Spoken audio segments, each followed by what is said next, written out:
قربانی کے جانور کو اگر کتا کاٹ لے تو کیا اس کی قربانی درست ہے؟ تو اس سلسلے میں جو بات سمجھ میں آتی ہے وہ یہ ہے کہ اس میں کئی صورتیں بنیں گی۔ ایک صورت تو یہ ہے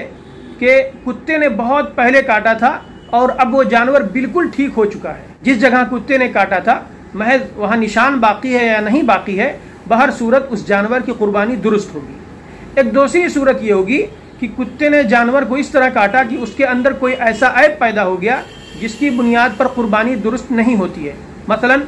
کتا جانور کا آدھا کان ہی کاٹ کر لے کر چلا گیا، یا جانور کو کاٹنے کے لیے زمین پر اس طرح گرایا کہ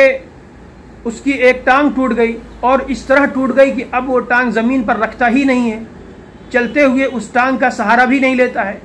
یا اس طرح کوئی اور ایسا عیب پیدا ہو گیا جس کی بنیاد پر قربانی نہیں ہوتی ہے، تو اب اس جانور کی قربانی درست نہیں ہوگی، عیب کی وجہ سے، کتے کے کاٹنے کی وجہ سے نہیں۔ ایک تیسری صورت یہ ہے کہ کتے نے جیسے ہی جانور کو کاٹنا چاہا یا منہ لگایا ہی تھا کہ لوگ دوڑ پڑے اور جانور کو بچا لیا، محض ایک خراش آئی ہے جانور کے بدن پر یا دانتوں کا ہلکا سا نشان پڑا ہے، جانور کے گوشت پر کوئی اس کا اثر نہیں ہوا، تو اس صورت میں بھی اس جانور کی قربانی بالکل درست ہے۔ ایک چوتھی صورت یہ ہے کہ کتے نے جانور کو اس طرح کاٹا کہ کتے کا زہر جانور کے بدن میں سرایت کر گیا، تو اس صورت میں جو بات سمجھ میں آتی ہے واللہ عالم بالصواب کہ جب تک کتے کا زہر ٹھیک نہ ہو جائے، جانور بالکل درست نہ ہو جائے، اس جانور کی قربانی درست نہیں ہونی چاہیے۔ اس کی وجہ یہ ہے کہ ہمارے فقہاء کرام نے گوشت کے سلسلے میں جو تخریجات کی ہیں ان میں مثلا ایسا جانور جو بہت کمزور ہو، لاغر ہو اور خارش زدہ ہو،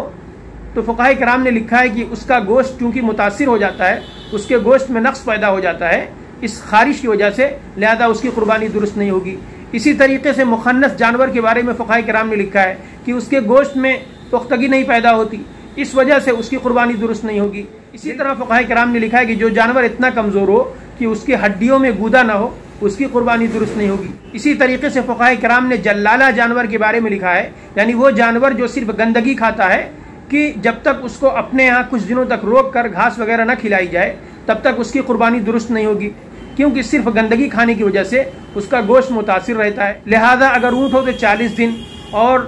گائے بھینس ہو تو 20 دن، اور بکرا ہو، بکری ہو، دمبا ہو تو صرف 10 دن روک کر ان کو کھلایا جائے گا، یہاں تک کہ ان کے گوشت کا اثر ختم ہو جائے، جو گندگی کا اثر تھا وہ ختم ہو جائے، تب جا کر ان کی قربانی درست ہوگی۔ اس سے یہ معلوم ہوتا ہے کہ ہمارے فقہاء کرام نے قربانی کے صحیح ہونے کے لیے قربانی کے جانور کے گوشت کا صحیح ہونا بھی ضروری سمجھا ہے۔ انہی تخریجات پر اب اگر ایسے جانور کے مسئلے کی تخریج کی جائے جس کو کتے نے کاٹ لیا ہے اور اس کا گوشت مسموم ہو گیا ہے، زہر آلود ہو گیا ہے، تو اب چونکہ گوشت کی منفعت زائل ہو گئی ہے تو ایسے جانور کی بھی قربانی درست نہیں ہونی چاہیے۔ اللہ تبارک و تعالی ہم لوگوں کو دین کا صحیح فہم عطا فرمائے، آمین۔ وآخر دعوانا الحمدللہ رب العالمین۔